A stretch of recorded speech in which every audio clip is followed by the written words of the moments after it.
It really took forever, you guys, but finally I finished recording all the videos for The Way of Kings. So this is the supercut of all of the chapters recapped. It's about a minute per chapter, a little bit more, a little bit less here and there, whatever. It is a great feeling to be finally done with The Way of Kings. It took me way longer than I had hoped, but I'm just happy that I have it done.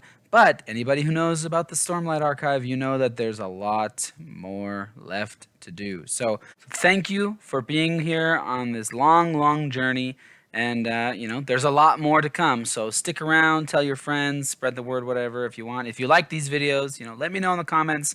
If you don't like them, let me know in the comments. What can I do to make them better? I want to make the channel better. So thank you again, and I will see you in the next video. So this guy Kalak, it's at the end of a huge battle, and he's overlooking this field where all these people have died, and he's looking at these monsters that have been killed called thunderclasts, and he's just thinking about how horrible this battle was, and then he goes and he meets up with his friend Jezrien, and it's been mentioned that these guys are hundreds of years old. He's died many, many, many, many, many times, but he's come back to life, and they basically decide that they've been through this enough. They don't want to go through this anymore because every time they die, they go to hell, basically, and they get tortured until they come back to another battle. And then if they win the battles and they don't die, then they have to voluntarily go back to this hell place to get tortured. And it's sort of mysterious, but this is somehow holding together something called the Oath Pact, which is like protecting the people in this world. And it's awful, and these guys don't want to do it, and it's holding some enemy at bay, and they both give up. They leave their swords in the rock, they slam it into the rock, and they give up, and they leave, and they abandon the world. 4,500 years later.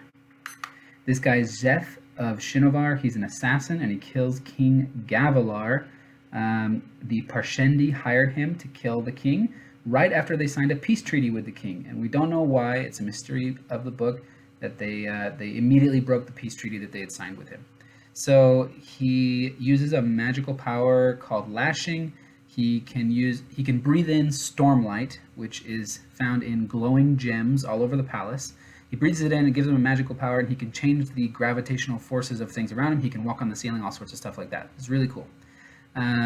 Also, he has something called a shard blade. It can cut through anything. It's like a magical sword, and it kills people instantly when you cut through their spine or whatever.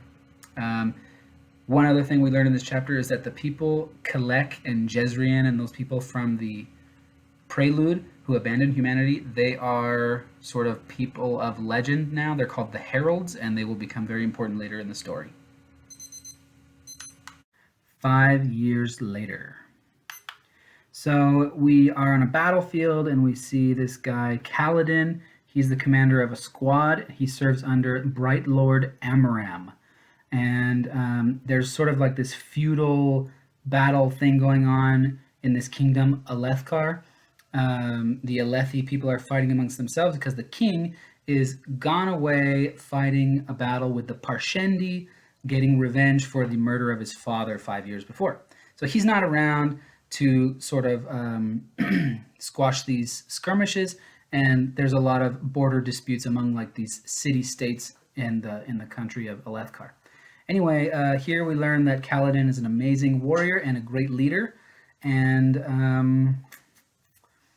I don't know if there's really much else to say other than we see a guy wearing shard plate, which is like super magical, awesome armor, and with a shard blade, and they're like unstoppable warriors. They're amazing, and they kill everybody. 8 months later. So now Kaladin is a slave, and we're not 100% sure why, but he mentioned something about killing a light eyes, someone with light-colored eyes, who are sort of the nobility, the royal class. So he killed somebody, and now he's a slave.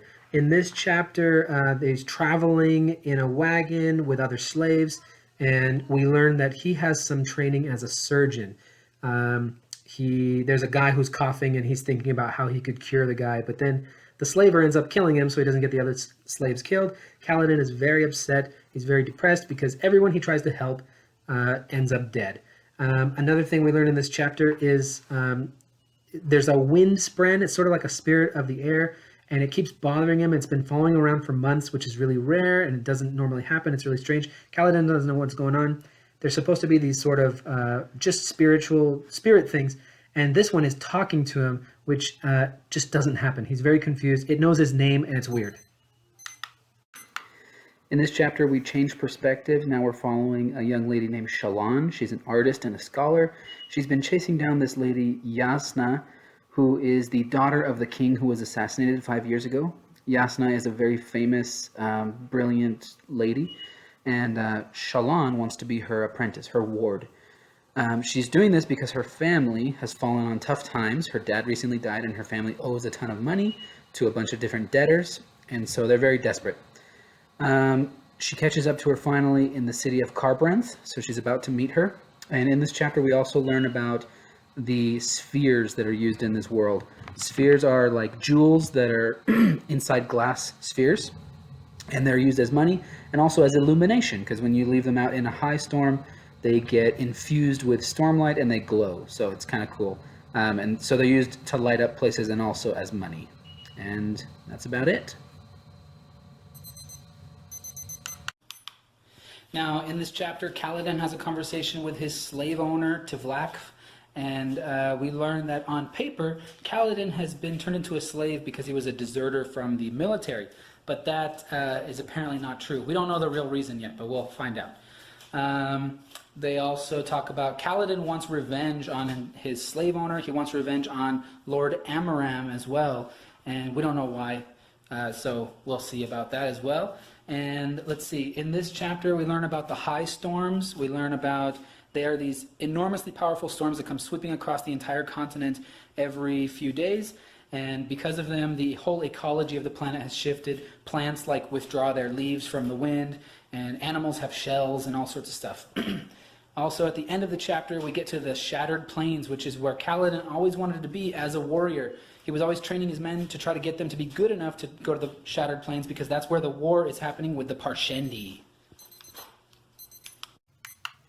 So Shalash finally gets a chance to talk to Yasna, and unfortunately she finds out that she has not been approved to be her ward like she thought she had been. So Yasna starts quizzing her, testing her to see what sort of education she's had, and she finds her severely lacking. And eventually, at the end of the chapter, tells her, "Nope, you can't be my ward." So Shalash is devastated, but then she decides to not give up. In this chapter, we also see Yasna use a soul caster. It's a sort of bracelet thing with a bunch of jewels on it, a bunch of gemstones, and she uses it to transform a giant boulder into a bunch of smoke. And we learn here that soul casters can be used to transform any type of matter into any other type of matter, depending on the soul caster and the person using it. We also briefly see Taravangian in this chapter. And at the end of the chapter, Shalash decides to not give up on Yasna because she plans on stealing her soulcaster. Becoming her ward is just a ruse. Ooh. Kaladin is sold as a slave to some people who put him on a bridge crew. He meets a guy named Gaz, who is horrible. He's his commander guy, and he has one eye. Kaladin has to go on a bridge run across the Shattered Plains, and he sees the Parshendi for the first time. So the Parshendi are like these, they're not human. They're these different type of warrior people that their skin is like marbled black and orange and red, and I think white. I think some of them have white marbling in their skin. And basically, this bridge run is just the most nightmarish thing, and he, like half of the guys die. He barely escapes. He's completely exhausted. It's really horrific for him. And then, and then he learns he has to go back. So it's just really horrible. His feet are bleeding. His shoulders are bleeding from carrying the bridge. And then his little wind spren friend that keeps following him is still following him, and he finds out she has a name, and it's Silfrena, or Sil for short. So Shallan's family is super desperate. She just cannot afford to not be Yasna's ward. So she follows her into this place called the Vale and waits for her in a private alcove. As she's waiting, she's thinking about her situation, and we find out that before her dad died, he was scamming like everyone.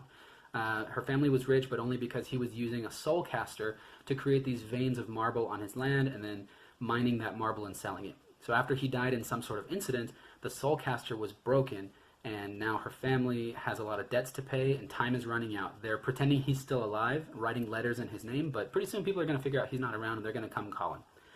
we learn that Shallan is an incredible artist, and she just does some incredible drawings while she's waiting for Yasna. This guy comes in named Brother Kabzal. He is a priest guy. He's an ardent, and he's waiting for Yasna. Yasna is a heretic. She's publicly an atheist in a world where that's really out of the ordinary. And she comes into the room, and she's pretty pissed. She looks pissed. So in the last chapter, while Shallan was waiting for Yasna, she wrote a very logical letter to her explaining why she should let her be her ward. And then when Yasna entered into the alcove, she was pretty upset, and she really gives Shallan a piece of her mind, tells her to get lost. But then Shallan is like, well, at least, what did you think of this letter that I wrote you? And so Yasna reads it, and she's like, wow, it sort of convinces her.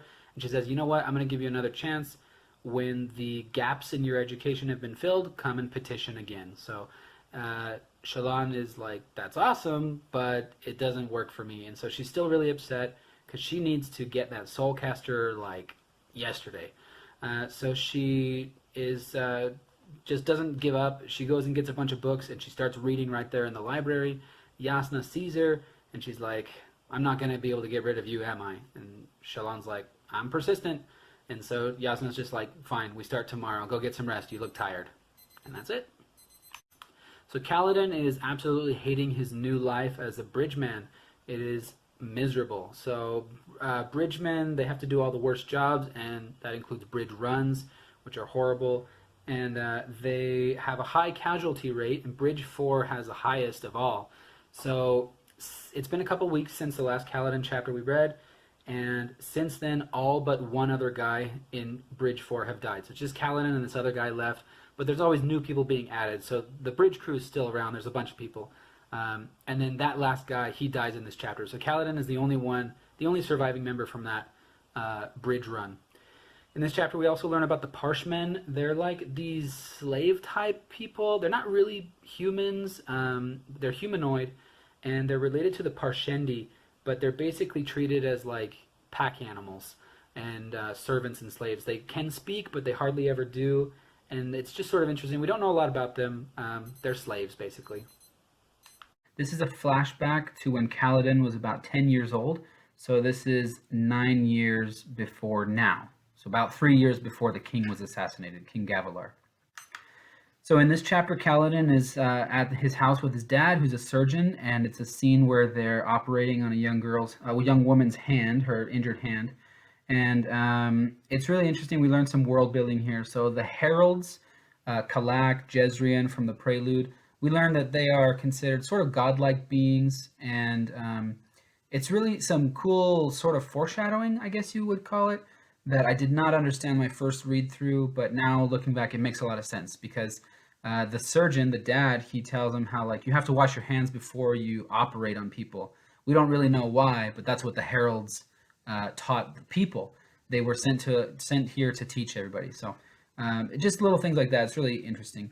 We also hear the Knights Radiant mentioned for the first time, and Kaladin and his dad have this whole conversation about how there's two types of people, those who save and those who kill. Kaladin thinks you can kill in order to save other people, and his dad does not agree.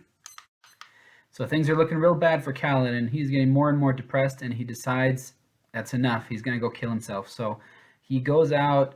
It's during a high storm, towards the end of a high storm where it's just raining hard. He goes outside, and he goes to this chasm nearby, and he's going to jump and kill himself. But Syl, the spren, she comes and appears to him and kind of talks him out of it. And there's some really interesting things here about Syl. She tells him that she remembers when he was in the army and she would watch him and she was inspired by him, and like that's why she was attracted to him, because he would try to save his men and do all he could to protect his men, which is really interesting because a spren should not remember things like that, should not understand things like we're learning things about Syl. It's very interesting. She knows things that spren shouldn't know. And then so he goes back to the camp. He confronts Gaz, this antagonist guy, and he just tells him, hey, I'm the bridge leader now, you're going to stay out of my way. And he decides to try to save his men and protect them one more time, to keep trying. That is the end of part 1 of The Way of Kings. Next up, the Interludes. So this guy, Ishikk, he is a Pure Laker. He lives in a place called the Pure Lake, which is like a long ways away from Alethkar, and it's got its own culture. It's this huge lake, like the size of a country, and it's like knee deep or shin deep pretty much everywhere, and the people just live on the lake in the water.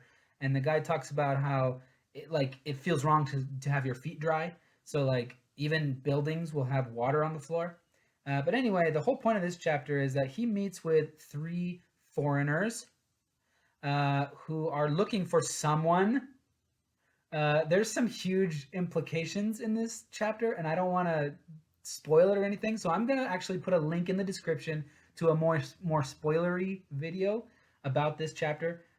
But I love this. This guy Ishikk is hilarious and just lovely. He's the kind of guy I just want to hang out with. That guy. He's great.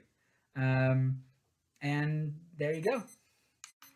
So this is a very short chapter. It focuses around Shallan's older brother Balat, and he is back home on the Devar estate, and it just basically sort of hints at some things going on in their family. Talks about how he's a cripple as a result of something their father did, who is dead now, by the way.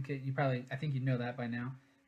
And their oldest brother Helleran, he's dead. We don't know how or what happened. And something interesting in this chapter is that we learn about an axe hound.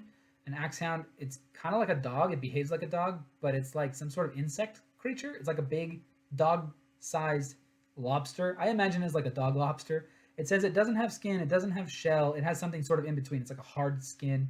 It has 6 legs or more, and they're just kind of weird. But Nan-Balat, he's also very emotionally scarred. He pulls the legs off of crabs. It makes him feel better. He likes to kill things. All right, just for reference, remember that Alethkar is over here. We've got Yakeved. This is where Shallan is from. Shinovar is all the way on the other side of the continent over here. That's where Szeth the assassin is from. Here's the Pure Lake. That was in the first Interlude. And now, the Shattered Plains are right over here. It's like this little corner over here. Shattered Plains. And now this interlude takes place in Bavland. It's a very small area right next to Yakeved, or Jakeved. I don't know how you say that. Anyway, this is where we're at in this interlude. So Szeth is now in a dirty little tavern in Bavland with some transient worker people. He's got a new master, and we learned that anyone who holds his oath stone, just a regular little rock, he has to do anything they say. There's only 2 things that they cannot command him to do: kill himself and give up his shard blade. He's got a shard blade, which is pretty sweet, but he hasn't used it since he killed the king. He feels horrible about what he did. He hates his life. He wishes he could kill himself, but he can't. He does absolutely anything his master will tell him. So he's had many masters over the years since he killed the king, and this new master, his name is Tuk, and he's a scummy guy, and he gets himself killed by some back alley muggers, and then one of them gets the rock, the oath stone, and Szeth is like, I'm obligated to tell you that I have to do anything you say, and the guy's like, oh, that's very interesting, and it's just very ominous and probably up to no good. So Adolin's having lady trouble because he can't leave the ladies alone while he's with other ladies. His dad, Dalinar, is preoccupied with these weird visions he's been having during the high storms, and he hears a voice telling him, unite them. And so he thinks that's talking about the divided princedoms of Alethkar, 10 princedoms. So he wants to abandon the war against the Parshendi, head back to Alethkar, and sort of rebuild the nation, fortify the nation. Adolin is concerned about his dad. He thinks he's getting soft, and what's worse, the other high princes and also his own soldiers are starting to talk about how he's going soft, losing his mind. Let's see, King Elokar, the son of the king who was assassinated, he's acting pretty reckless. He's running off without his bodyguards. Hey, I'll race you to the top of that rock formation, Uncle Dalinar. Getting himself in trouble. But when he's back at the palace, he's all afraid of getting assassinated and stuff. So he's like paranoid. They're going to hunt a chasm fiend. They set out some bait for it. It's supposed to be hours till it arrives, but all of a sudden it pops out of nowhere, and it's on the wrong plateau. It starts attacking innocent bystanders. So Dalinar springs into action. Adolin as well. They're fighting this giant chasm fiend. It's like 30 feet tall. It said its claws are as big as horses, and it's got 14 legs, and it's crazy. It's just attacking people. It breaks a bridge. It knocks people into the chasm. It's killing several people, okay? And some of them innocent bystanders, not really a part of the hunting party. Anyway, King Elokar, he's very reckless and foolish. Dalinar's like, get to safety, Mr. King Guy, my nephew. And then Elokar's like, never. I'm super cool. I can handle this. And he's like taunting the creature and like saying whatever. I don't know. He's like, "Are you a god? I will smite you upon the mountainside." I'm being dumb. I should not even record this video. And then the king's saddle girth, I guess it's the leather strap that goes around the horse, it breaks and he falls off. Dalinar saves him. He rushes in. He catches the claw. It's a very epic moment. We see Dalinar in his element. So Kaladin wakes up committed to this new way of life. He drags the bridgemen out into the yard and he tells them, we're going to train. We're going to get stronger and better. And we're not going to lose another man in battle. So that our bridge runs will be better. We'll be stronger and ready for them. They scoff and laugh and refuse to do what he says. So he goes with Gaz. He gets his payment for the day. He gives Gaz one sphere back. And he reminds him, hey, you're not holding one back from me. I'm giving it to you. Okay, so don't forget that. And then he grabs a beam of wood and he starts running around the yard, back and forth, all morning long, training, running himself ragged. In fact, it says he felt close to collapsing several times, but every time he did, he found a reserve of strength from somewhere. And he was like, how am I even getting this energy? So it's kind of crazy. A little clue, little foreshadowing for those of us who have read the book, which I hope is everybody here. And then Syl comes to him and she's like, what's going on? I know what a lie is all of a sudden. I'm so happy that you kept your promise to Gaz about the money. And I know what death is, and she's confused why she knows these things. So Adolin, Dalinar, Sadeas, the king, they're all stuck on this plateau because the Chasm Fiend destroyed the bridge, so they have to wait for another bridge crew to come get them. Speaking of bridge crews, we learn Sadeas uses bridge men to carry his bridges because they're faster, but also he utilizes them as a sort of decoy, because the Parshendi, they shoot their arrows at the bridge men. Sadeas sees them as totally expendable, so it works for him. Less of his soldiers get killed. Dalinar doesn't like this. He thinks it's sort of reprehensible. So he uses bridges with wheels on them. They're much slower, so he doesn't win as many gem hearts. King Elokar assigns Dalinar the task of investigating the saddle girth that broke. He thinks it was an assassination attempt. So Dalinar delegates that to Adolin. In this chapter, we also learn that Dalinar and Sadeas used to be great friends, but when the king, old King Gavilar, when he was assassinated, it caused a rift in their friendship. But they did make a sacred oath to each other that they would do everything possible in their power to protect his son, King Elokar. So 12-year-old Kaladin is hanging out with his little brother Tien and a girl named Laurel. Cal and Laurel kind of like each other, and they don't even realize it yet. So Cal tells her that his dad wants him to train as a surgeon, and she's like, I thought you wanted to be a soldier and, maybe win a shard blade and become a light eyes like me. And he's like, yeah, I don't know. Like, he wants me to be a surgeon. I don't know what I'm going to do. So she gets kind of mad at him. So they see some older kids nearby. They go and talk to them. Cal accidentally insults one of them, and they get into a fight. Laurel is egging this fight on because she's kind of mad at Cal. So Cal gets beat up, but while he was fighting, he felt the thrill of fighting with a staff for the first time in his life, and he was just totally enthralled by it. So he asks this kid, will you teach me how to fight? Will you please train me? And the guy's like, no, I'm not going to train you. Go home. So Cal goes home and he finds out from his dad that the city lord, the light-eyed city lord who is Laurel's father, has just died, and as his last act to ensure the future health of his people, he's given Cal's father a bag full of spheres in order to send Cal to be trained as a surgeon. Cal desperately wants to protect his men, so he goes to the apothecary to buy some bandages. He cannot afford antiseptic, and the apothecary is like, hey, what's up with these dun spheres you're giving me? And he's like, hey, they were just glowing the other day. What's going on? And then he gets back to camp, and they get called on a bridge run. It's pretty bad. They get there, and a bunch of the guys get shot. Cal avoids being shot, and he finds some sort of energy from somewhere, gets through it. But then when the soldiers are fighting with the Parshendi, he decides to try to save his men. And so he starts bandaging them up, pulling them to safety. He's just too exhausted, though. So in the last couple guys, Rock steps in, and Teft also step in to help him. So he's winning some of their respect. And then after the battle, he bandages up a few of his men. After the battle, he goes with Gaz, and he pays him a sphere. And Gaz is like, hey, this is a dun sphere. And he's like, what? It was shining earlier today. What's going on? And Gaz is like, yeah, it was shining when I gave it to you. What's your problem, man? Some leather workers tell Adolin that the saddle girth was definitely cut, but it was most likely the result of an accident. Dalinar decides not to go chasing after a gem heart and instead goes up to the palace to talk to the king. On his way there, he's talking with one of his scribes, and we basically learn that the other 9 high princes were very loyal to the old King Gavilar, but they're a little less than loyal to his son Elokar. And so Dalinar's really worried that the kingdom is going to split into a bunch of feuding princedoms. He promises Renarin that he'll give him some shard plate and or a shard blade whenever he wins some more in the war. Adolin goes to the temple, talks to an ardent named Kadash, and we basically learn that in their culture and their religion, these visions that Dalinar is claiming to have should be impossible. So they kind of decide that he's either a heretic and lying, or he's going insane. Dalinar actually talks with King Elhokar and convinces him to make him the High Prince of War if he can convince the other High Princes to cooperate. And then on his way back to camp, a high storm arrives. As soon as the storm wall hits, Dalinar starts having a vision. So he wakes up in this small little village that's being attacked by these oily black creatures. He's trying to fight them off, but there's just too many of them. He kills a few, and then he's talking to this woman, and he asks her about the creatures, and she says, these come during the desolations. And he is sort of bewildered by that, because the desolations are things that happened before the Shadow Days, before history was even recorded. So he's like way, way back in time. And then a bunch of shard bearers show up and save the day, but they're not really what Dalinar recognizes as shard bearers, or what he would normally think of as shard bearers. One of them is a woman, first of all, which blows his mind.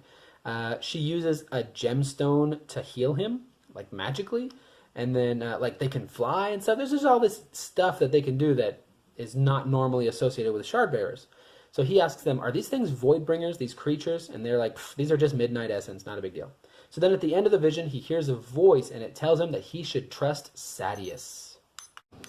13-year-old Cal tries his best to save a little girl, 5-year-old girl who fell, and she broke her leg, she hit her head, and he is able to cauterize the wound on her leg. It was bleeding. He's able to stop the bleeding, tie a tourniquet on there and all this stuff, but he's not able to save the little girl. Her head wound causes her to die, and he's really upset about it. So the family is obviously upset, but even Cal is like really, really emotionally traumatized by this. And he's just freaking out, and he's talking about like he can heal physical wounds, but what is there to heal these emotional wounds that he's feeling? So his dad comes, and his dad tells him, you have to learn when to care and when to let go. You'll see. You'll grow calluses. And Cal is like, I don't want to be a surgeon. This sucks. And yeah, that's the whole chapter. Kaladin wakes up super sore. He goes and checks on the 3 wounded bridgemen. He sees that Hobber and Dabid seem to be doing fine. They should be okay with time. But Leighton is not going to live if they can't get any antiseptic soon. So he goes outside, he stretches, he forces himself to train a little bit, and he talks with Syl. She asks him, why do men lie? And they talk about the nature of lies and stuff like that. They talk about Dalinar Kholin, the king's uncle, who supposedly never lies. And Kaladin tells her that can't be true. He's a light eyes. That means he always lies. They're all, they're hateful. They're full of deceit. He hates the light eyes so much. Then Gaz comes and tells him that the wounded bridgemen will not be fed or paid until they can do their work. So Cal starts to develop a plan to try to take care of these bridgemen. Part of his plan involves changing their work detail to get the worst job in the camp, rock gathering. But he asks the other bridgemen to help pitch in and take care of these wounded guys. He can only convince Rock and Teft to help. Dalinar and his sons attend a feast hosted by King Elhokar. Wit is there. He's savagely roasting everybody, and it's pretty amazing. So word has gotten out that Dalinar tried to convince Elhokar to abandon the Vengeance Pact. And so everyone's calling him a coward and spreading rumors about him and stuff. So then Dalinar tells Adolin, hey, I've got a new plan. I want to discontinue the siege against the Parshendi and attack more aggressively so we can end this war faster, go back home to Alethkar, and strengthen our kingdom. Navani shows up, and Dalinar is totally shocked. So she tells Dalinar straight up that she thinks Elhokar is a weak king, and she's here to strengthen his rule and protect him from his enemies. So then Elhokar announces, like an idiot, that he's going to make Sadeas the High Prince of Information, and he is assigning him to investigate the saddle girth. So Elhokar is oblivious to this, but this makes Dalinar look really bad, because Dalinar was supposed to investigate the saddle girth publicly, and now that he's assigning it to Sadeas, it kind of looks like maybe he's suspicious of Dalinar, so people are thinking that Dalinar is not trustworthy. Bridge 4 is on rock gathering duty, and so Kaladin takes advantage of this time that they have outside the war camps by sending Rock, Teft, and Syl in search for knobweed. So they gather up a bunch, they come back to the war camp. It's all very covert, so they have to hide it in the wagon. Later that night, they come back and gather it up from the wagon. Then they take it to the edge of a chasm, and they start milking those knobweeds for their precious sap, which can, by the way, be used as an antiseptic. That's the whole point. So then they start talking, and we learn that Rock used to be the chef for like this nobleman guy in the Horneater Peaks.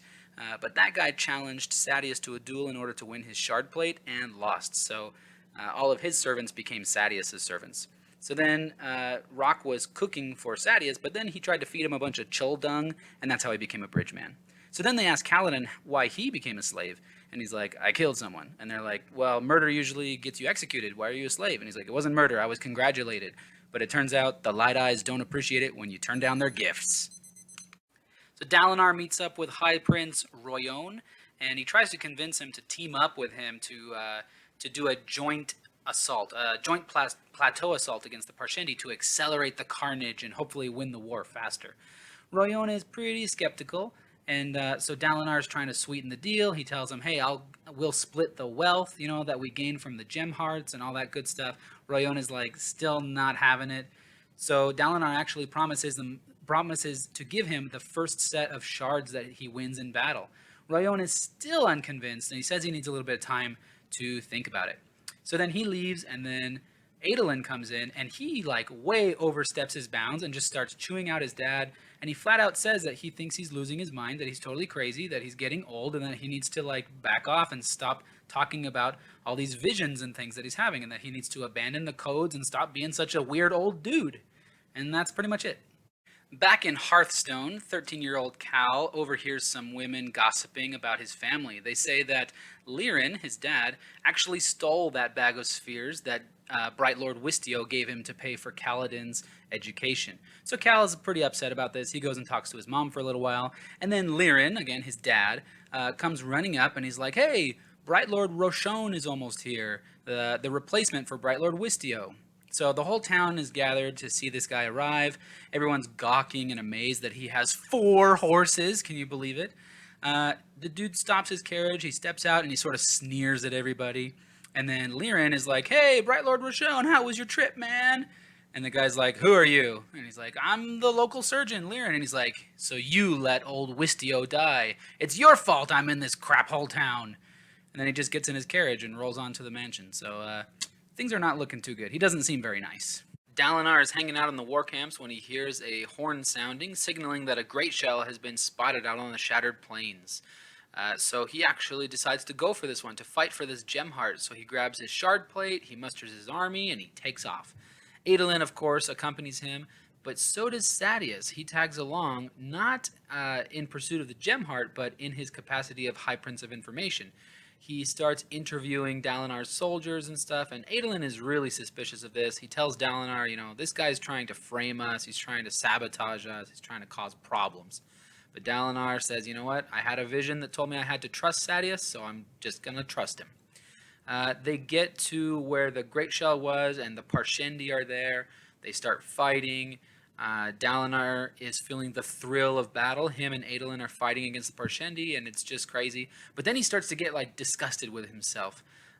They finish the battle, they win, but he's sort of feeling very conflicted, and it's weird. Kaladin uses the knobweed sap to treat the wounds of the injured bridgemen, and he has some extra left over, so he sells it to the apothecary for a pretty darn good price. Then he finds out that Bridge 4 is assigned to chasm duty. They have to go into the canyons between the plateaus of the Shattered Plains and harvest valuables from the dead bodies down there. So they're gathering up stuff, and some of the other bridgemen start to criticize Kaladin and mock him, say that he thinks he's better than us, he's probably never even held a weapon, blah, blah, blah, he doesn't have military training. And so he grabs a spear, he starts going through some training exercises, some drills, and he really wows them. They're amazed, and it really shuts them up. Then they find some Parshendi bodies, and the Parshendi, they discover, they grow their own armor. They can't get it off of them. It's like the shell of a crustacean. It's really interesting. So then they go back to camp, and Kaladin whips out his secret weapon, which is Rock's cooking skills. He uses the money from the knobweed sap to buy a big cauldron and some ingredients. They make a big stew. They have kind of a party. And then in the morning, most of the bridge crew actually train with Kaladin. He's winning.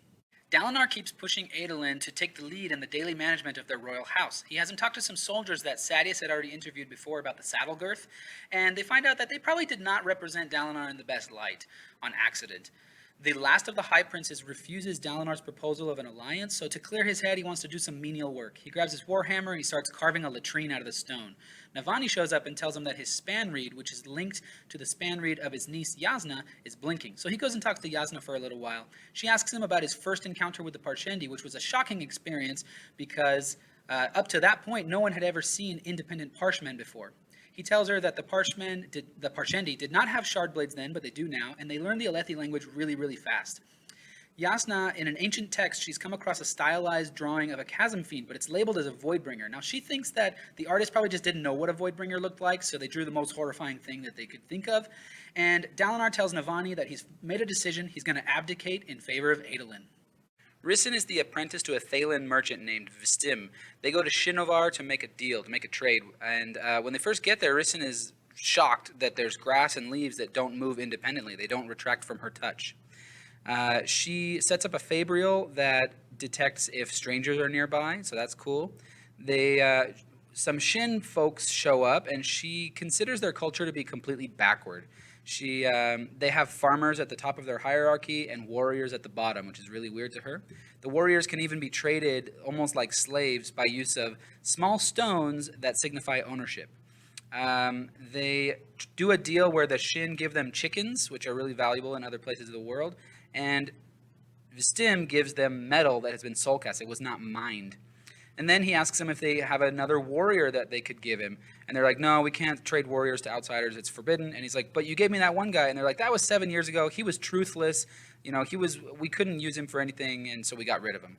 This is a very short interlude about a guy named Axes, and there's a lot of interesting random information about him that I put on the board because I don't have time to go over it all. He is originally from Amia, but in this chapter he's hanging out in Irie, in the city on the coast called Cassator, right there.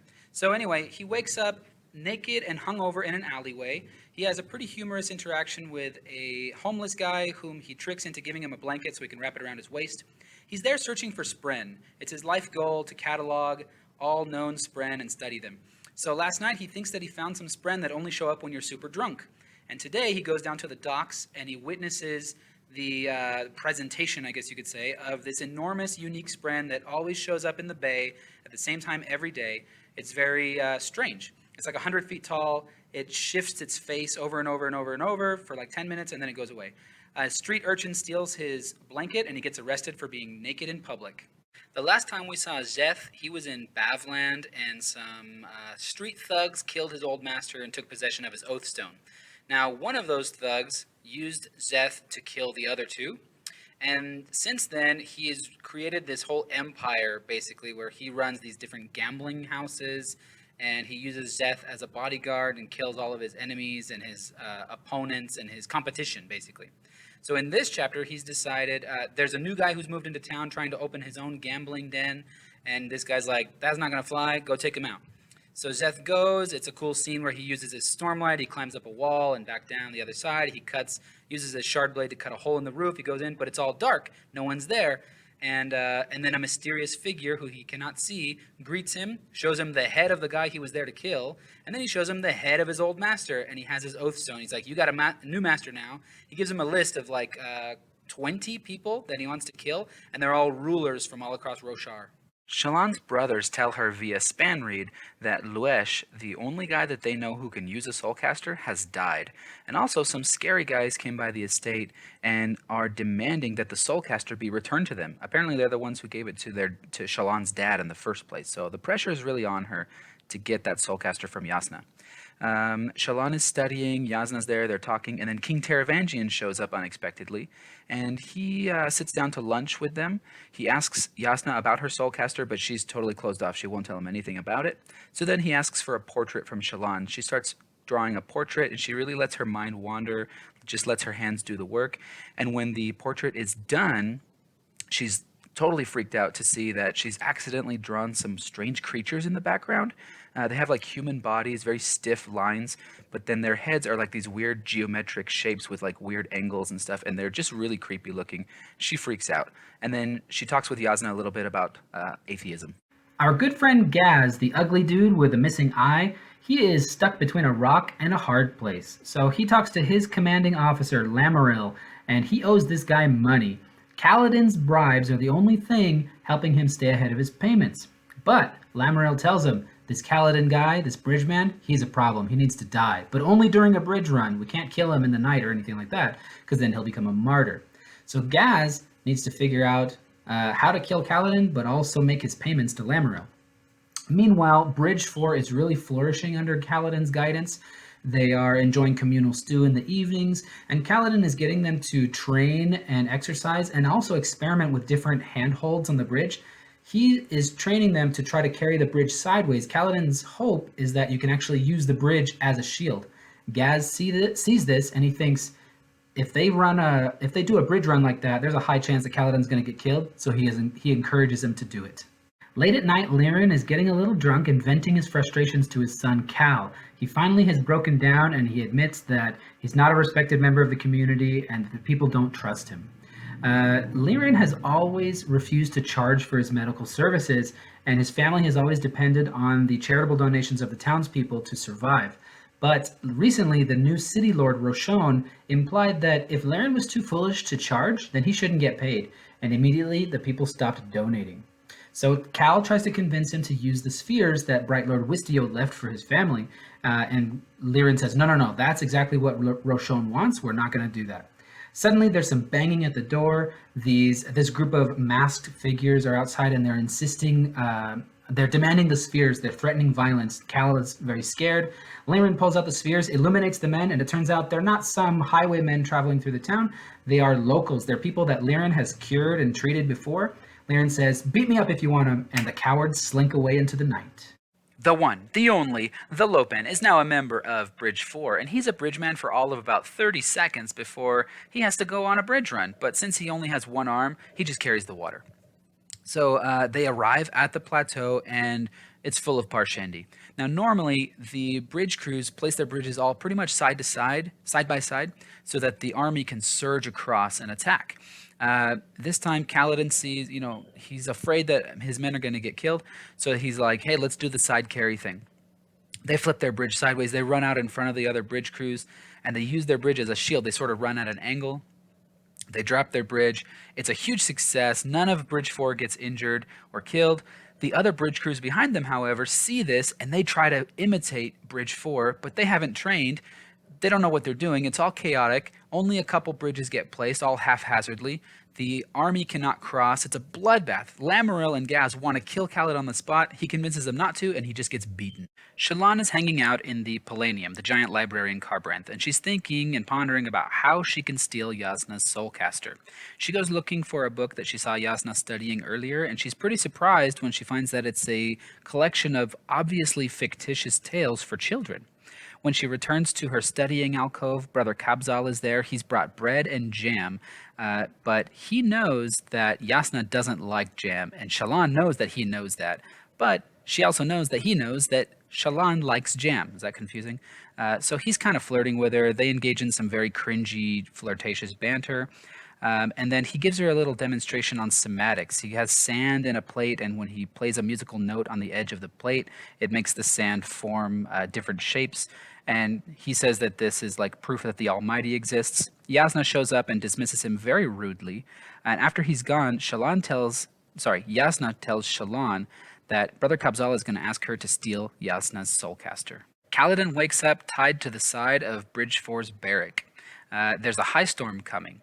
So Teft, Rock, and Moash come outside and they tell him that Lamaril was executed, Gaz was left in his position, and Sadeas intends to use Kaladin as an example of what happens to bridgemen who step out of line.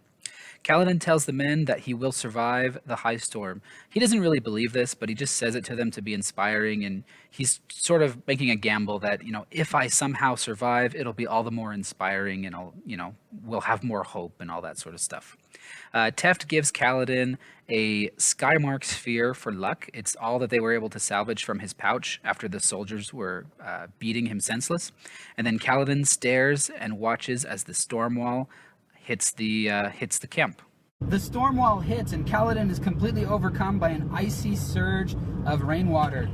He starts getting pelted by debris, sticks and stones and everything, and he's in a lot of pain. He gets whipped up over the top of the bridge of the barrack by the wind. He's getting tossed around like a rag doll. Syl shows up and tells him to grab onto the iron ring that he's tied to. He does for a little while, but he just can't hold his grip. He falls, hits himself, and then everything goes black and silent. Then he sees an enormous face in the sky. It's looking down at him and smiling. And then the storm comes back in full force. There's no way he's going to survive this thing. He's getting torn apart. Cut to after the storm, the men of Bridge 4, Teft and Rock, they come out and they go look at the body. And he's pretty much skinned alive. He's definitely dead, and it's sad. But then suddenly he opens his eyes. He opens his eyes! And then Teft is very suspicious because the sphere that he gave Kaladin before he went out in the storm is done. It should have been infused in the storm, but it's done. Shallan is attending to Yasna as she bathes, and over on the side of the room, with her clothing, Yasna's soulcaster is sitting there. So Shallan is eyeing it, trying to work up the courage to steal it, but then she finally has to admit to herself that she just can't bring herself to steal it and betray Yasna like that. So she's feeling very defeated. Yasna and her start talking about the Parshendi and the history with Alethkar and all that stuff, and why would King Gavilar be so interested in making a treaty with them, and why did the Parshendi break that treaty, and all this stuff. They also start talking about philosophy, and Yasna tells her, you need a hands-on, practical lesson in philosophy. So they go out into the city, and Yasna intentionally leads her into a very bad part of town. Sure enough, some blackguards, some footpads come and with intentions to steal and murder. Yasna uses her soulcaster to turn them into elements. She turns one into quartz, she turns two of them into smoke, and she turns one of them into fire. It's amazing. Shallan is so upset by this that when they get back, she actually works up the nerve to steal the soulcaster. Cal's mom has lost her job, so the whole family is basically just surviving on the charitable donations of the townspeople, which are given to them in secret because everyone's afraid of Bright Lord Roshon. So Roshon invites Lirin to come dine with him at the mansion. He goes, and Cal, who's about 15 years old, convinces him to let him tag along as well. So they go, and they're eating with Roshon. Roshon's just being a jerk and trying to intimidate them. Lirin is a boss. He will not be intimidated. Roshon tells him, give me back those spheres you stole. And Lirin's like, I didn't steal them. They were given to me. And then he tells Cal to go into the kitchen to get some food. Cal has an encounter with Laurel, his childhood friend, and this boy named Relir, who is Roshon's son. And it's ugly. Cal's very angsty. This kid Relir is like typical rich kid jerk face, and Cal's upset about that. And then Laurel doesn't treat him very nicely either.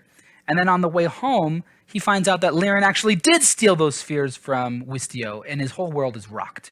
Kaladin is so badly injured that he can actually see Death Spren approaching him as he's lying in the barrack in Bridge 4's barrack. But he can also see Syl with a tiny little sword fighting them off every time they get too close. He thinks he's just like kind of hallucinating. He's drifting in and out of consciousness. Teft comes in to watch over Kaladin, and he decides to perform a little test because he's got some suspicions. So he gets 3 little diamond spheres. He puts them in Kaladin's hand. He sits there and waits. He's thinking about stuff. Pretty soon, Kaladin gasps. He breathes in, and the light from the spheres goes out of the spheres and into Kaladin's body, and it accelerates his healing. It doesn't do very much because it's just a little bit of light, but it actually does help. It has a little bit of an effect. So Teft, he's just like, oh my gosh, this means something big to him. We don't really know what it means yet, and he decides he's going to have to take it slow, careful. He wants to keep this a secret, but he's going to be giving Kaladin a little bit of light each day. For several days now, Shallan has really been tormented by what Yasna did to those street thugs. It's just really eating at her, and so she's studying philosophy on assignment by Yasna, and she's actually getting a little bit more upset because most of the philosophy she's studying kind of back up Yasna's perspective. At the same time, she's feeling bad because she betrayed Yasna, she stole the soulcaster, and the philosophies that she's studying don't back her up on that. So she's contemplating these things while sketching, and she accidentally, she's not focusing on what she's drawing. She accidentally draws another creepy scene. This time it's like this really fancy mansion with a dead guy laying in a pool of blood, and she freaks out and doesn't know what to think of that. She talks to her brother, Nanbalat, using span read, and she tells him that she got the soulcaster. So he's like, well, come on home. And she's like, well, I need to stay here a little while longer in order to put suspicion off of us. And then she goes out to the gardens to clear her head. She tries to use the soulcaster. She just can't get it to work. So Kaladin wakes up and he goes and talks to the rest of Bridge 4, and they're all shocked to see that he's alive, that he's up and walking around, and he's kind of amazed too. His memory is very blurry. He kind of remembers healing. He remembers seeing death spren. He remembers these like icy blasts of energy, and that was when Teft was giving him Stormlight. Anyway, they go on a bridge run, and Kaladin insists on accompanying them. He helps carry the water, and as he's watching the battle, it really finally hits him. He truly finally understands what we have known for a long time, and that is that bridgemen are meant to die. So he kind of starts slipping back into his old depressed, despairing, hopeless self. Later that evening, the men are celebrating his survival with stew. They give Rock a razor thing, and he's all excited because he complains that he doesn't like having a beard. But Kaladin's just sitting there depressed, and he has a conversation with Sigzil. There's like a lot of talking and introspection, but bottom line, he might be getting seriously depressed again. Kaladin is helping Liren in the surgery room. Brightlord Roshon and his son Relir went hunting for a white spine, which is some sort of dangerous creature, and they got messed up. So now they're getting operated on, and it's a complete mess. Blood everywhere. They're seriously injured. Liren starts working on Relir, but pretty soon he realizes he's too far gone. So he switches over to Roshon, and Roshon tells him, hey, surgeon, you better heal my son.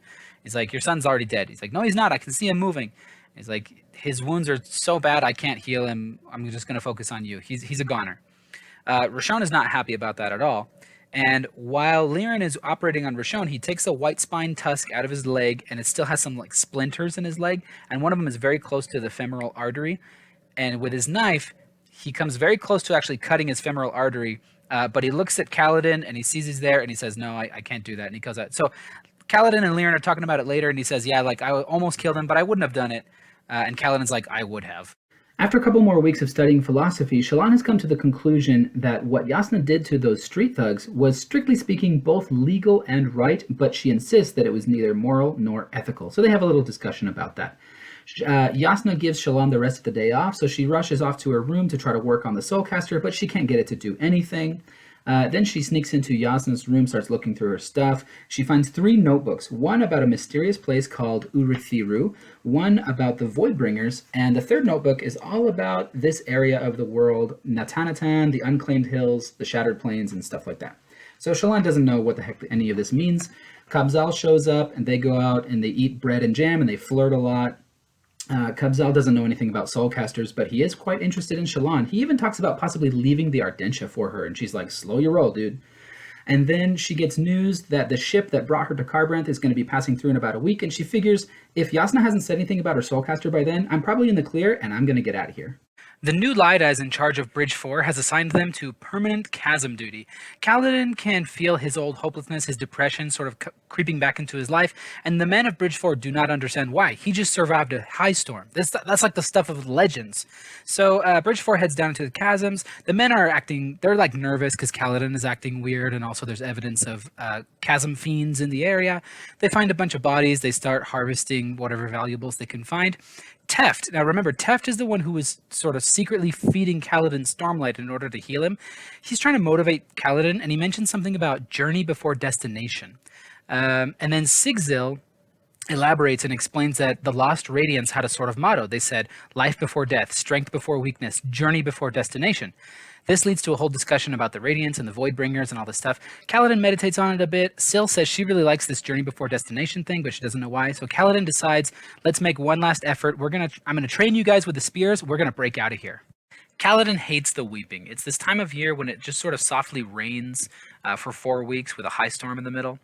He also hates the fact that his father has been slowly spending the spheres that he got from Brightlord Wistio.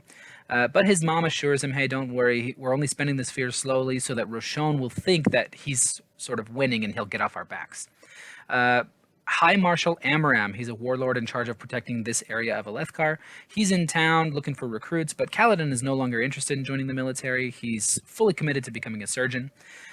So they ask for volunteers. They don't get quite enough. So Roshon, it's his legal right to choose anybody he wants to send to the military, to force them into service. And he can't choose Kaladin because he's essential to the town. He's the apprentice to the surgeon. He chooses Tien, his little brother. This is really upsetting. Tien is just a kid. He's like 100% gonna die. And this is Roshon's revenge for Lirin letting Relir die, Roshon's son. So Kaladin volunteers to go with Tien, and he promises to bring him home safely. There's no way I can cover everything in 1 minute, but I'm going to try. Kabzal and Shallan kind of break up, and so he asks her for a picture. So she starts sketching, and one of those crazy creatures with a twisty head shows up in the picture. So she freaks out, she leaves, she draws another one, and there's more of them. She runs to her room, she locks the door, she draws it again, and there's more of them, and they're getting closer, so she's really panicking. She reaches out her hand, and she feels something, and all of a sudden, everything shifts and changes. Suddenly, she's not in her room anymore. She's in a sea of, like, glass beads. The sky is dark. It's weird. She's got a glass bead in her hand and it's talking to her, and it tells her, I will change if you give me what you have. Then she feels warmth get sucked out of her into the bead. She panics, she drops it. She wakes up in her room, and the goblet on the nightstand has melted into blood. She just did a soul casting, and she didn't even mean to. And then Yasna shows up, and she's like, hey, are you okay? And so Shallan is freaking out. She's like, Yasna's going to know I stole the soul caster, even though I didn't even put it on. So she grabs a piece of broken glass. She stabs herself in the arm so Yasna will not know that she stole the soulcaster. Kaladin has a pretty wild dream that he's flying at the front of a high storm across the entire continent of Roshar. At the end of it, he has a conversation with the Stormfather, who tells him, men ride the storms no longer. The Oath Pact is broken. Odium comes, most dangerous of the 16. That day, Kaladin wakes up. He has a conversation with the men. He learns that Moash is actually... He came to the Shattered Plains in hopes of finding a Shardblade for himself, winning a Shardblade, and he still plans to do it. Bridge 4 gets a new member, a Parshman. They call him Shen. Everyone's concerned that he's going to betray them, but Kaladin's like, no, we need to treat him like any other member of the Bridge crew. Kaladin goes for a walk. He tells Syl that he's afraid he might be cursed or something because everyone he tries to protect always dies, and he always survives. He asks her if she knows anything about somebody or something called Odium. She hisses and flies away. Later, Kaladin witnesses Adel and Kolin coming to the rescue of a prostitute that was being harassed by a soldier. And even though he witnessed this noble deed, Kaladin refuses to have any positive feelings about the Light Eyes. So you remember the first chapter of the book when that kid Sen died in Kaladin's squad? Yeah, we get to relive that. Thanks a lot, Sanderson. So we see chapter 1, which was called Stormblessed, or Stormblessed. We see it over again, but from Kaladin's perspective in this chapter. So he's fighting in Amaram's army. It's been 4 years since he joined. Unfortunately, during that time, Tien has died. We don't know how. We didn't get to see it. But Tien has died. So now Kaladin bribes other squad leaders to give him their young new recruits so he can keep them safe. It's like this thing that he just feels he needs to do. So he sees his little brother in these new recruits. The Shardbearer shows up, and Sen dies, Dalit dies, like almost all of Kaladin's men dies. It's an amazingly written action scene. He kills the Shardbearer. Kaladin kills the Shardbearer. It's freaking incredible. So everybody's telling him, take the Shardblade, become a Light Eyes. He says, I don't want it. He gives it to one of his men, and he walks away. Shallan has been in the hospital for a couple of days now, sketching, and the symbol-headed creatures are still showing up in her sketches. King Teravangian comes, and he's really proud of his hospitals. After he leaves, Yasna shows up, and they talk a little bit about Shallan going home, and Yasna actually miraculously apologizes to Shallan. Then Kabzal shows up with some bread and some exotic strawberry jam. Yasna smells the jam, but she doesn't eat any. And then Shallan and Kabzal are eating the bread, and he's like being really insistent that she try the jam. He's being like weird about it. So when she smells the jam, it smells really rotten and disgusting, so she doesn't want any. He almost like tries to force her to eat some, but she refuses. He eats some, she's grossed out, and then he takes off running and he falls, collapses on the floor. Shallan tries to help him. She collapses on the floor. She's feeling dizzy, disoriented, and Yasna tells her, you've been poisoned. I need to soulcast your blood. But of course, Shallan knows that she has the real soulcaster. Yasna doesn't. So she unties her safe pouch. She reveals that she stole the soulcaster. She reveals it to Yasna. Shallan feels a burning inside of her skin. She screams and passes out. In the chasms, Kaladin is with Bridge 4, and he's thinking about the possibility of actually escaping through the chasms off into the east. Teft asks him some probing questions. Any odd surges of strength? And Kaladin starts thinking again that he might be cursed, that something is keeping him alive while those he cares for are left to die. Kaladin starts training Bridge 4, doing some balance exercises on their stance, so that they can be firm on their feet, kind of thing. Teft inadvertently reveals that he used to be a soldier, something that for some reason he wanted to keep secret. Rock, because of cultural reasons, refuses to fight. So Kaladin asks Rock, Lopen, who only has one arm, David, who is kind of brain dead, shell-shocked, and Shen, the parchment, who they're not really sure if they can trust. He asks those guys to go continue the work of salvaging valuables from the dead bodies with the help of Syl. In the meantime, Kaladin's training the men, and he's really surprised at how good they are and how well they're taking to training, particularly Moash, as well as Drehi and Scar. Shallan wakes up in a small private hospital room with a guard stationed outside because she's now a known criminal. Yasna comes in and interrogates her, demanding to know who she's working for, who sent her to steal the Soulcaster. Shallan insists, I was acting on my own. I was just for the sake of my family. Yasna has a hard time believing this, and she's even actually kind of amused that Shallan thought she could ever pull something like that off. In a rare act of mercy, Yasna has actually scheduled a ship to take Shallan back home to Yakeved the following day. Shallan is really surprised and thankful for that. But also Yasna explains to Shallan that Kabzal is dead, and he was not who we thought he was. He was actually an assassin in disguise. He had infiltrated the Ardentia in hopes of killing, not converting Yasna, because the bread that he brought was poisoned, and the jam had the antidote. Because he knew that Shallan would eat the jam and Yasna would not. He didn't want to kill Shallan. So Shallan is super upset. She's lost her chance of becoming a scholar. She's lost the Soulcaster, and she's lost Kabzal, who she kind of liked. I completely forgot to mention in chapter 47, the last flashback chapter, that the reason Kaladin was rushing to kill that Shardbearer is because that Shardbearer was about to kill Amaram, who was wounded on the ground. So he was rushing to save his commanding officer, who is the only honorable Light Eyes that Kaladin has ever known. So in the aftermath of that event, only 4 of Kaladin's 26 spearmen survive. Now Kaladin is in Amaram's war center. Amaram comes in with some soldiers and those 4 spearmen, and he asks Kaladin, why did he not take the shard blade and the shard plate? Kaladin can't really give him an answer. Really the reason is he hates the Light Eyes and he doesn't want to become one, but he doesn't say that to Amaram. So Amaram says, well, this is going to cause rumors. If you give the shard blade to someone else, I'm just going to take it because this is going to cause more trouble than it's worth. So he orders his men to slaughter the spearmen. Kaladin, of course, freaks out, and he's like, you could have asked me for him. Amaram says, yeah, but you would have changed your mind a couple days later anyway. So as an act of mercy, since you saved my life, I'm going to spare yours. He brands him as a slave.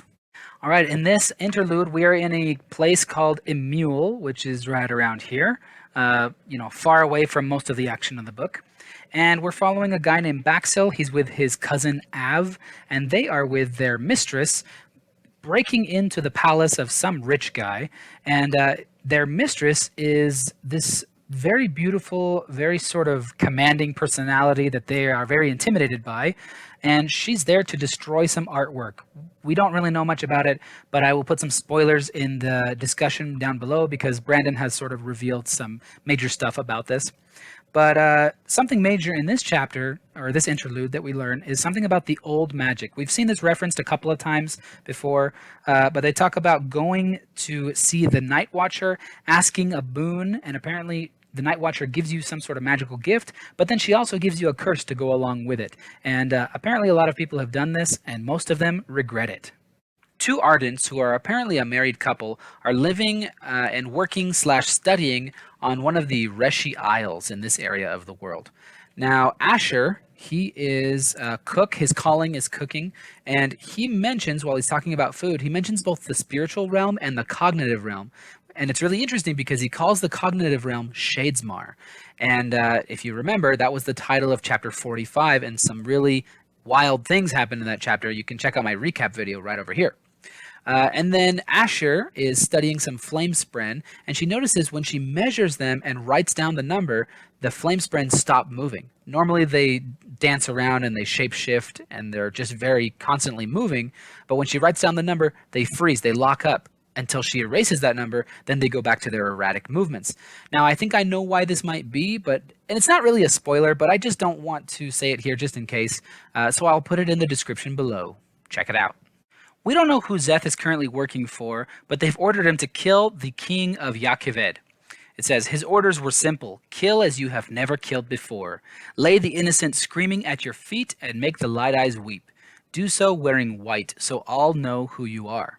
Szeth did not object. It was not his place. He was truthless. Szeth does this really well, but it's actually him who ends up weeping. He attacks during a feast, and he ends up killing like well over 40 people, some of whom try to fight back, and some of whom are just trying to escape. But it's a massacre. And as he's doing so, we get to see a lot of cool action. We get to see the lashings that he uses. Basic lashing changes the directional pull of gravity on an object, and a full lashing is used to stick things together. So this king puts up a bit of a fight. It turns out he has a shard blade that he'd kind of kept a secret, but no one stands a chance against Szeth. He kills the king, and he kills his 2 shard bearer bodyguards. Dalinar is with his sons, Adolin and Renarin, and they're getting ready for a high storm. It's been 1 week since the events of Chapter 28, when he told his kids that he was going to abdicate. Adolin is really not happy about this at all. So the high storm hits, and Dalinar starts having a vision. He finds himself in a strange fortress, standing on the wall, acting on guard duty. So he looks off into the distance, and he sees a group of people coming towards the castle. So he goes and finds a commanding officer, who he is shocked to find has dark eyes. A scout tells the commander that the people coming close are Stone Wards and Windrunners. They're Knights Radiant.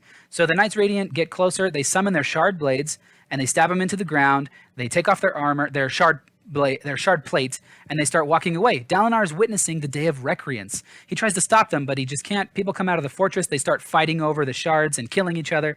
One of the former Radiants talks to Dalinar in that strange voice that he always hears in his visions, and he says, "The night of sorrows will come, and the true desolation, the Everstorm. Read the book, unite them." Bridge 4 is placing their bridge across the final chasm in a bridge run under heavy fire from the Parshendi, but they're able to do it without any injuries, except for Kaladin gets a little scratch on his cheek. As they're scrambling away to safety, Dunny takes an arrow in the shoulder from his own side, and then as Kaladin watches, he gets hit by another from the Parshendi, and he falls on top of the bridge. Now the cavalry is rushing to cross the bridge, so Kaladin tries to save him, but Moash grabs him from behind, trips him, and holds him down, while Dunny is trampled to a bloody pulp. A little bit later, as they're waiting for the battle to end, Kaladin starts treating a wounded guy from another bridge crew, and Bridge 4 tries to discourage him. They don't have the resources for that kind of thing. So Kaladin gives him a little speech about how the Light Eyes claim to be honorable, but they really suck, and that we need to be better than them and all this stuff. And then the Bridge 4, they jump into action and they start helping. So then Teft talks to Kaladin and he asks him, "Do you have those spheres that I'm always telling you to keep with you?" And he says, "Yeah, but they keep going done. There's something wrong with them." And then Kaladin remembers the injury on his cheek. He checks it. It's completely gone. Dalinar attends a feast hosted by King Elhokar, and he is acutely aware that no one wants to sit by him, until Wit shows up, and he actually does sit by him. He's being very uncharacteristically serious. He warns Dalinar that the winds are changing, and he asks him if he's ever heard of Adenalcium. He also tells him that he also goes by the name Hoid, which is really cool if you remember the first interlude of this book. Wit warns Dalinar to be on guard because Sadeas is planning a big revelation at the feast that night. So remember, Sadeas has been investigating that assassination attempt, or supposed assassination attempt, with the saddle girth. And so Wit tells him big things are happening, I have to leave for a while. And he says the Cosmere takes precedence over free food, and he leaves the feast. Then, when Sadeas makes his big announcement, it turns out that he exonerates Dalinar. He says, yeah, there was an assassination attempt, I'm convinced, but it's very unlikely Dalinar had anything to do with it. So then Dalinar talks to Sadeas, and actually Sadeas agrees to team up and do a joint plateau assault against the Parshendi. Kaladin and Bridge 4 are watching a battle after having placed their bridge, and they see Dalinar Kholin show up with his army. He joins the battle, which is really strange, and he helps them win, which is really great. The men are talking about Dalinar and his son Adolin and how they're really honorable. Kaladin does not believe it. He refuses to be tricked like he was with Amaram. So later that day on chasm duty, we learn that Sigzil is something called a world singer. He tells the men about this place called Sesamelek's Dar, which is the city that Kaladin saw in his dream vision back in chapter 46. Check it out over here. Kaladin is just really confused on how he could see a place in a dream that he's never been to in real life. He also can't deny that there's something supernatural going on with how he heals so quickly. The men come to some Parshendi corpses. We find out that the Parshmen really don't like it when you touch dead Parshmen or Parshendi. So this gives Kaladin an idea. And then they get a bow and arrow, and they use it to shoot a small pouch of some spheres that they found into the underside of a bridge so they can collect them later. Dalinar's on the battlefield fighting the Parshendi. He's feeling the thrill of battle. It's this sort of bloodlust yet joyful feeling that really fuels him in war. The Parshendi always fight in pairs, and usually one of them has a beard with gemstones woven into it, while the other is clean shaven. Dalinar gets a good look at the Parshendi, and he starts to think that maybe the beardless ones are actually females. Also, the Parshendi are constantly singing. It's kind of bizarre. They sing as they fight, they even sing as they die, and they're always in tune and synchronized with those around them. So anyway, Dalinar sees a second Parshendi army approaching. Apparently, they're reflecting the Alethi war tactics. So they come. Sadeas is in trouble. Dalinar rushes to save him. It's a really intense battle scene. He kills dozens, maybe hundreds of Parshendi, just getting to Sadeas, and then he defends him. It's insane. Just as he's about to fall, his shard plate's about to be shattered, and he's about to die, Adolin swoops in and saves the day. Then, after the battle's over, Dalinar looks and sees all the dead bodies that he left behind, and it makes him sick. Kaladin is watching the Parshendi from across the chasm during a battle, and he sees that, yeah, they seem to revere their dead, and they go out of their way to preserve the corpses of the fallen. So he keeps thinking to himself, I've got to find a way to use this to our advantage. Back at camp, Teft pretends to throw a punch at Kaladin as a sort of test. Kaladin instinctively reacts and accidentally breathes in stormlight from some spheres that he was carrying. This causes his skin to start glowing and his reflexes to be super fast. He talks to Syl, and she tells him, I'm not a wind spren like you always thought I was. I don't even know what I am, but I bind things together. What you're doing is what the Windrunners, an order of the Knights Radiant, used to do in ancient times. And Kaladin is really upset by this. He says it's a curse. That makes Syl mad, and she flies off. Kaladin goes for a walk, and he meets the King's Wit, a.k.a. Hoyd, who tells him a really cool story about a ship called the Wandersail and gives him a weird flute. Syl comes back and tells Kaladin, I'm the source of the changes that you're going through. Kaladin says, I'm going to embrace this. He runs back to camp and tells Teft, let's start experimenting to see what I can do. Adolin is hanging out, drinking wine with his preppy friends, and they are kind of complaining about Dalinar. Adolin gets snippy. He's trying to defend his dad, right? But one of the main complaints that they're making is that Dalinar requires anyone serving under him to wear uniform when out in public. This is part of the codes that Dalinar enforces that the other high princes think are antiquated and unimportant. But the more Adolin thinks about it, he's starting to sort of come over to Dalinar's side. He's like, we're at war right now. Why is everybody more worried about fashion and social posturing instead of the good of the nation? So anyway, Adolin participates in a duel a little later on. Dalinar, Sadeas, and King Elhokar are in the stands watching, and they're discussing stuff. Dalinar recites part of the Way of Kings to Sadeas, who mostly just scoffs at it. And it's the part that mentions walking from Abimbar to Urithiru. I was way wrong about that in this video over here. Let's see. With the encouragement of the king, Dalinar agrees to use Sadeas' bridgemen to cross the chasms, though he won't use them to cross the final chasm as he doesn't want to cause unnecessary deaths. Teft is trying to train Kaladin on how to use Stormlight, but Kaladin's just not getting it. So Teft tells him about the immortal words instead, you know, the journey before destination stuff. Kaladin learns that Bridge 4 is going to have to be on bridge duty every single day from now on, and they're still going to have to do chasm duty at night, so it's a total disaster. Later on in the chasms, Kaladin has a sort of moment of clarity, and he's able to understand finally how to consciously use Stormlight. And he tries to walk on the chasm wall and fails hilariously.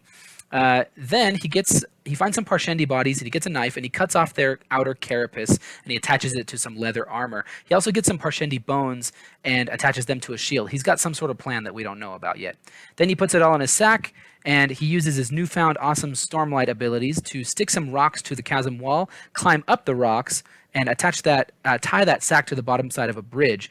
The Stormlight wears off, so he can't climb down the rocks anymore, so Syl tells him, cut the rope and fall. He does. He falls 40 feet, and he's totally fine. That's the power of Stormlight, baby. Dalinar is with his sons, getting ready for a high storm. Navani is there too, so she can scribe Dalinar's account of his vision after it's over. So the high storm hits, and Dalinar finds himself in a palace with a guy who's talking about surge binders and Nahel bonds. Dalinar's really confused by all this, but he plays it cool because he wants to gather clues to help Navani and Yasna hopefully prove or disprove his visions. So they move out onto the balcony, and he finds that he is in his home city of Kholinar, and there are dead bodies everywhere, including some strange creatures that look like they're made out of stone. He finds out that this guy he's with is none other than Nohadon, the guy who wrote the Way of Kings. And Nohadon tells him that the world has just passed through another desolation, and like 90% of humanity died. Partly this is because there had been warfare and conflict among the people of Roshar before the desolation began. So that didn't help.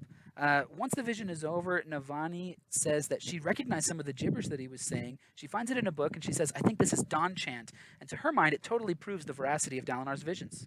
After his vision from the last chapter, Dalinar's talking with Navani and Renarin, and they've all come to the conclusion that he's not losing his mind. But Dalinar still feels that he cannot trust his visions entirely because, while they could be messages from the Almighty, they could also be the work of Voidbringers. Ooh. And Dalinar just doesn't want to be manipulated by any outside force. So they talk a little bit about the old magic and the Night Watcher, but Dalinar refuses to explain what his curse and his boon were or are, but he's certain that they have nothing to do with these visions. And that's about all that happens in this chapter, except, oh yeah, Dalinar and Navani make out! So that's kind of exciting. And then afterward, Navani is telling Dalinar about some really interesting things that we've already seen happening in other areas of the book. She says that the king of Yakaved was recently assassinated by a Shin Shardbearer wearing white clothing. You can see my video about that over here. She also mentions the twisted things that men have been recorded saying right before they die. Check out my video about that over here. Bridge 4 is exhausted from having to work chasm duty all night, and now they have to go on a bridge run. The men, particularly Moash, are complaining about this quite a bit, and Kaladin calms them down by telling them he's got a plan. So the final approach begins, and Kaladin actually ducks out from underneath the bridge, grabs the vest and the shield and stuff that he had prepared back in chapter 59, and starts dancing around in front of the Parshendi. Now, we learned that the Parshendi, they don't leave their dead because they're uncaring. They do it as a sign of respect because it's almost like a sin for them to touch a dead body. So you can bet that seeing Kaladin jumping around with Parshendi bones all over him kind of pisses them off. So they start focusing all their attention on killing Kaladin, but because of his Stormlight, he's able to dodge all their arrows. And this allows the army, Sadeas' army, to cross the chasm really effectively and just slaughter the Parshendi. It's a huge success, and Sadeas is happy about it. Later on during the battle, Kaladin is bandaging up a wounded bridgeman. When some Parshendi punch through, they get close to the chasm, they start firing at him again. But then Dalinar Kholin, the Blackthorn, sweeps in and saves the day. So it turns out that Leighton, a member of Bridge 4, used to be an apprentice armorer. So he looks at what Kaladin did with the leather armor and the Parshendi carapace and stuff, and he improves upon the design, and he creates a set for each member of Bridge 4. Speaking of Bridge 4, things are kind of looking up for them a little bit. Their scavenging quotas have been reduced, which gives them more time to practice with the spear. Moash has become the best spearman in the group, but Kaladin's a little worried about him. He sees in Moash the same sort of almost dangerous levels of dedication that he used to exhibit after his brother died. He's afraid that Moash might burn himself out. But Moash tells him, I'm not motivated to save others, I'm motivated by revenge. I want to kill someone. But he's not quite ready to tell Kaladin who he plans to kill. Kaladin actually starts to wonder, maybe we shouldn't even try to escape because our bridge run casualties have been reduced so drastically. But he talks to Rock. Rock sets him straight pretty quickly. Teft tries to get him to spar with some of the men, but Kaladin says, no, I'm not ready for that. Dalinar and Navani are out for a walk, and they're talking a little bit about how Gavilar always used to get what he wanted, including Navani. Navani mentions Dalinar's wife, but as always, he just hears a sound whenever she's mentioned. Then Dalinar tells Navani that he considers himself to be a weak man, that he sets up these boundaries like the codes in order to prevent himself from losing control and going to extremes. Internally, he's thinking about a time when he actually considered murdering Gavilar and seizing the throne and Navani's hand.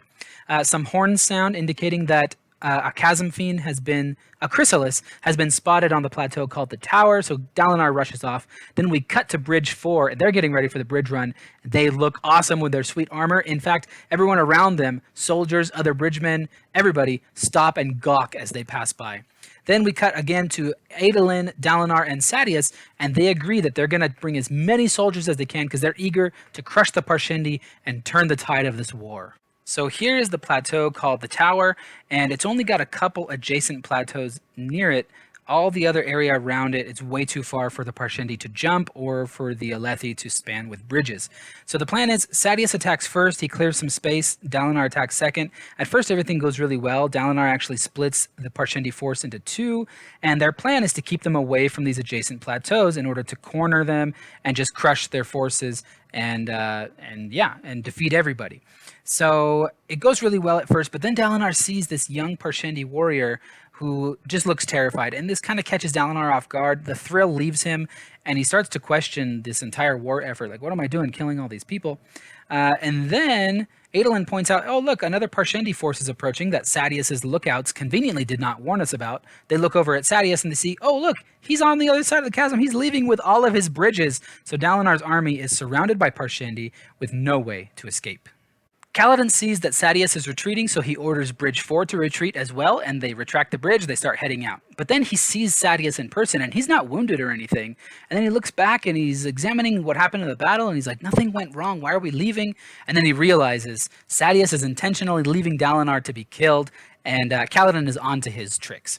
Dalinar and Adolin are fighting for their lives, but their shard plate is breaking down.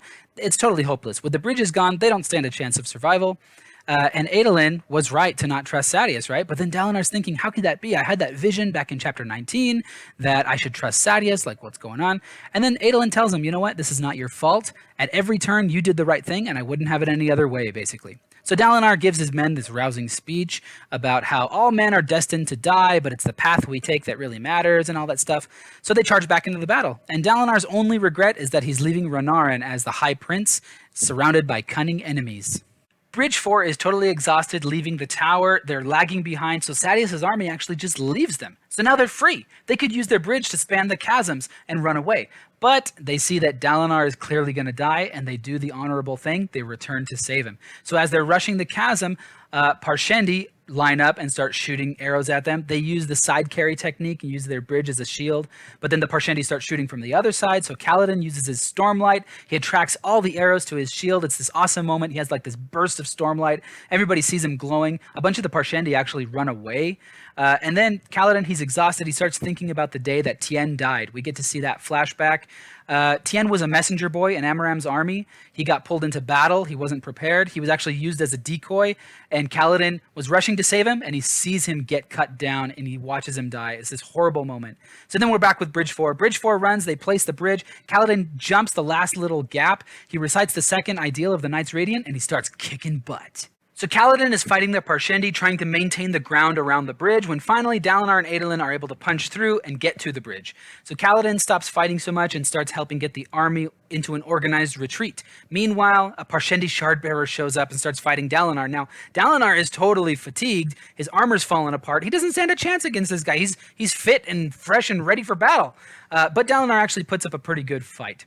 So the bridge crew cannot leave until the army crosses. The army doesn't want to leave without Adolin, and Adolin won't leave without Dalinar. So Kaladin actually has to rush over to try to get Dalinar out of there. In the meantime, Dalinar's helmet got knocked off. He got hit in the head. He's all dazed and confused.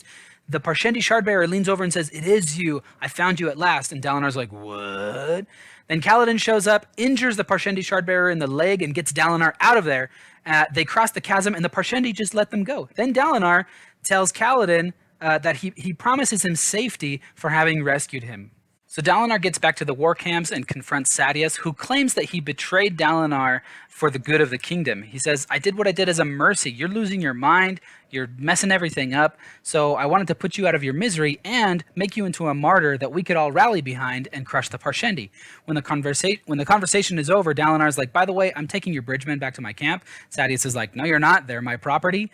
Dalinar offers an enormous amount of money for them, but Sadeas refuses. So then Dalinar summons his shard blade, and you're like, holy crap, he's going to attack Sadeas. But he doesn't. He stabs it into the ground, and he's like, "I'll pay you a shard blade for all of your bridgemen in your whole camp." Sadeas accepts. So then Dalinar tells Kaladin, "You and your men are no longer slaves. You're going to be soldiers in my army."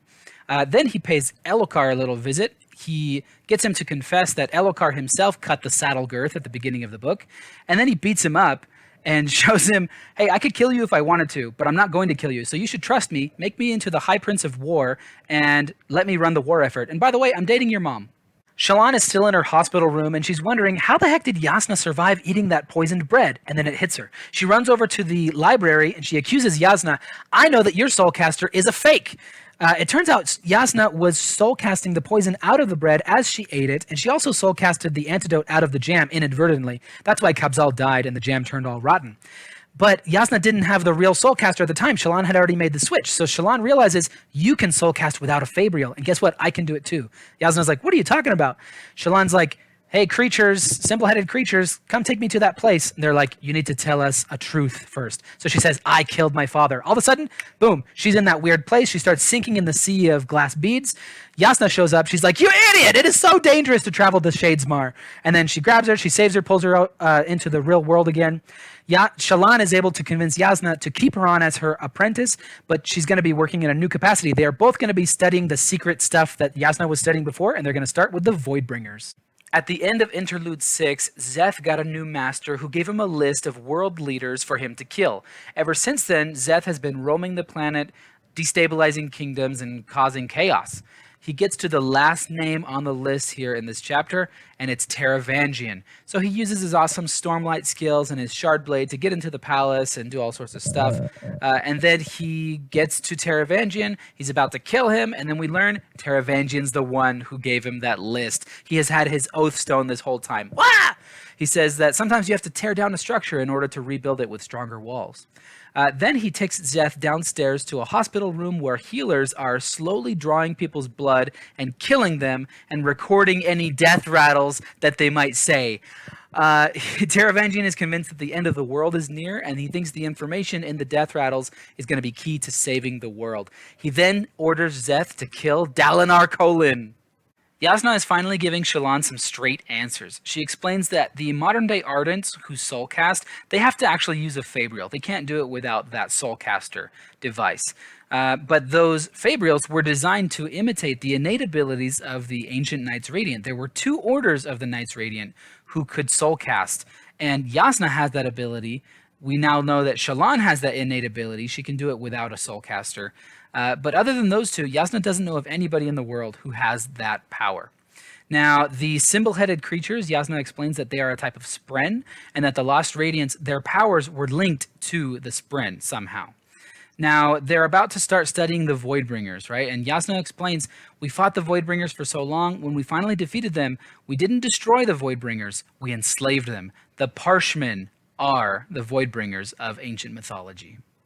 Kaladin is talking with Syl about Dalinar Kholin. She can't really explain why, but she says it was a good thing that Dalinar got rid of his Shard Blade because it felt wrong to her.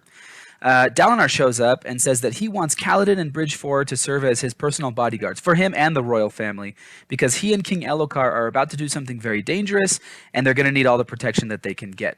So Kaladin makes some demands. Dalinar agrees to make him a captain, so he'll be outside of the chain of command.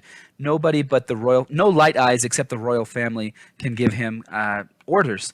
And Kaladin will also be in charge of training all of the new bridgemen, over 1,000 people, as soldiers in Dalinar's army.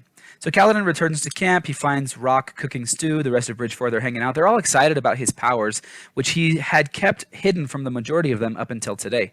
They start asking him questions about what he can do. He can't really answer them. He doesn't even know. So they're like, well, we got to start testing your abilities. Kaladin is finally able to sort of sit back and relax, confident knowing that he has finally saved some people. After reading over Jasnah's notes, Shallan is now convinced that the Parshmen are in fact the Voidbringers of legend. So this is super dangerous because humans have incorporated the Parshmen into every aspect of their lives and culture. And they are in close contact with people all over the entire world.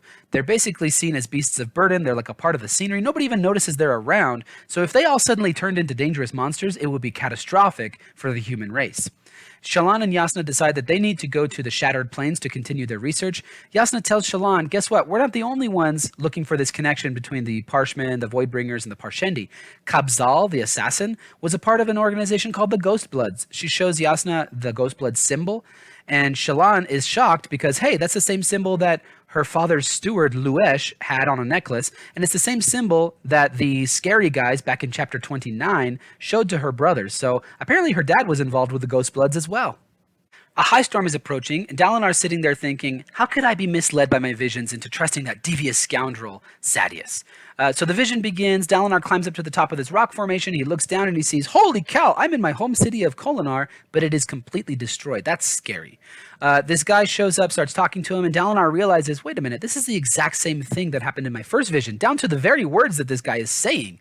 And then it dawns on him, these visions are not speaking to him in cryptic riddles. They're just pre-recorded messages that he thought he was interacting with, but they were never speaking to him at all. This guy can't see or hear him at all. So Dalinar realizes, they never told me to trust Sadeas. That was my fault. Misunderstanding, right?